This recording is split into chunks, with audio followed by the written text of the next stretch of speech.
Now, what I'm going to go ahead and get into here is the exhaust for this thing. As you can see, like I mentioned in an earlier video, the muffler was badly rusted, and that's what caused all the problems for the life in this saw. Was like I say, a scored piston and a little bit of a scratched up cylinder because of rust that was ingested back into the cylinder from a crappy rusty old muffler that somebody decided to use. So I don't have any good mufflers on hand. I've got all kinds of other buggered up ones. I've got a couple of those catalytic mufflers, but I am not going to use them because I've already done work to improve flow on it. I'm not going to choke it back and put that on there to, well, it just plain, those mufflers cause saws to run hot, and I'm not going to use it. So, I talked about building a pipe, and that's exactly what I did. I present to you my version of a custom zigzag pipe.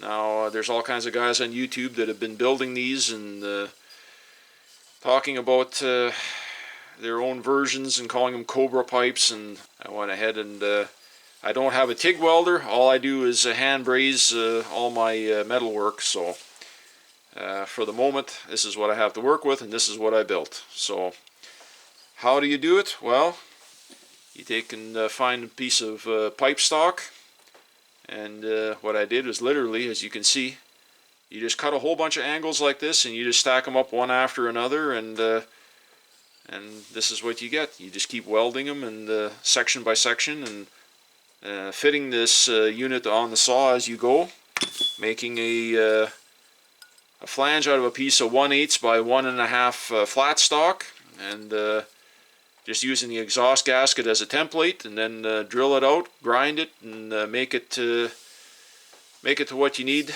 Now, the size of this pipe is actually, I used a 1 1/8 inside the diameter, or ID, where it attaches here, where I welded it to the flange. This is actually ovaled or squashed down a little bit. So, and then made all kinds of funky little angles in it, and grind and fit and refit and mount it to the saw, and then weld on section by section, and what you have is all these little angle cuts here, and finally my outer pipe here. This is, I just cut a slotted angle on it just to make it look a little bit fancier, but we're going to go ahead and mount it up on the saw here right away. So anyways, got my, I will be reinstalling my heat shield. Some people don't put them back on the saw, but it is actually important to have these, or I believe it is important to have them on the saw to create proper airflow coming across the cylinder from your, to blow out the side, not just out and away. You want to have a good airstream flowing through from the fan side of your flywheel, pushing out the side. That's how they're designed to work, and that's how I'm going to go ahead. I cleaned this up. It's still kind of grungy, not grungy, just discolored or stained or whatever, but that's most of the inside. The outside of it came out pretty clean, so we need to get everything lined up ahead of time. Got my bolts here, my exhaust bolts. Gonna go ahead and now this pipe, what turned out really well is I can get my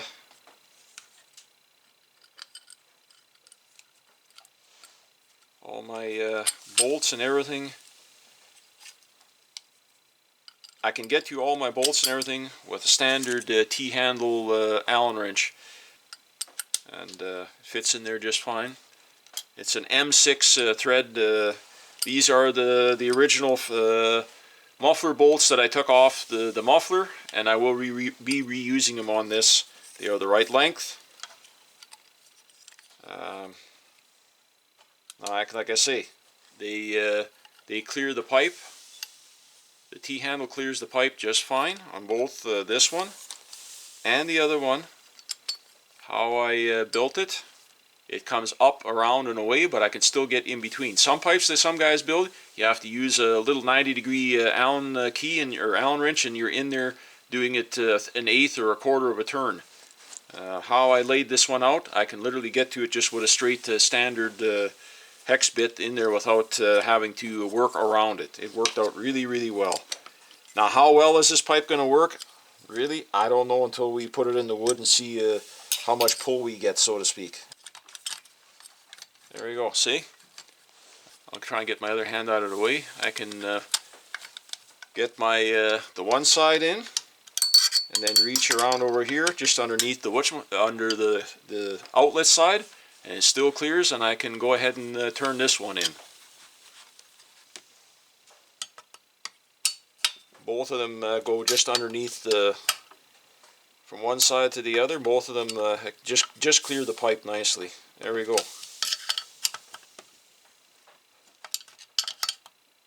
I'm just tightening it a little bit here to each corner, a little bit by little bit. There we go. You don't want to get too crazy here and over torque, but you also don't want them rattling loose and coming off either. But there we go. There's one custom zigzag pipe set up on this saw. Now I'm going to go ahead and put the top cover on. I'm going to put some fresh gas in it, and I'll fire it up, adjust it. What I'm going to do is mount up a bar and chain here off camera, and I'll do a quick fire here in front of the camera for you folks. And yeah, it's going to be loud, but here we go. Custom chainsaw exhaust Stew in the Sticks version. So, okay, back in a second. There we go, folks. One Husqvarna 357 XP, all buttoned up, back together. And I'm running a Stihl RS23 Pro. That's their newer thin curve chain. Speed cut bars are also a thin curve bar. So the chain is matched up properly to the bar. 18-inch bar and chain. I went ahead and fired it up, and let me tell you, holy moly, this thing is loud. But throttle response is, the crack off the throttle is instantaneous. That, and with me cutting the skirts on the piston, that also lightened up the piston, giving it also, well, better throttle response. So it's on it right now. So we're going to see how it's going to act in the wood, if it's going to pull hard or fall on its face. So far, this Chinese carburetor that's on here, I only had to adjust it a little bit, and it's right, fell right in line. It's idling good, but I don't have much gas in the tank. Unfortunately, my mixed gas jug was almost empty, so I had just enough to get it started, run it. But I'll go ahead and fire it up for you folks here. Anyways, so let's see here. It's going to be loud, but it won't do it justice on camera. But anyways.